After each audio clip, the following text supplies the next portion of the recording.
WhatsApp family আমাকে দেখতে হয়তো খুব চামানের মতন লাগছে, সো তোমরা কমেন্ট করে জানাবা যে কেমন লাগছে।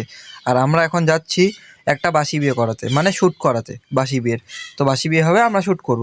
সো আমি এখানে দেখা হয়ে গেল হনুমান ঠাকুরের সাথে, জয় শ্রীরাম। তো গিয়েই দেখি যে এরা বসে আছে মোবাইল টেপে। তো কাজ তো করাতে হয় বস।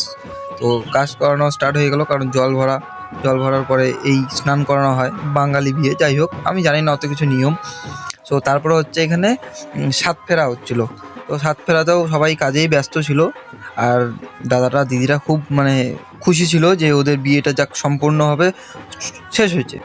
খুব ভালো দিদি, খুব ভালো, হাসি খুশি থাকো এরকম আশীর্বাদ করলাম। খুব ভালো, খুব ভালো। আর বাসি বিয়ে শেষ করার পরে সবাই সবার মতন মোবাইল নিয়ে ব্যস্ত।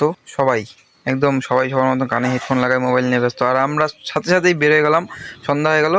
আমাদের বরের আগে পৌঁছাতে হবে। আর এখানে বরের আগে আমরা পৌঁছে গেলাম। এখানে পুরো নাচানাচি, বউ নিয়ে এসেছি, সেই মজা বউ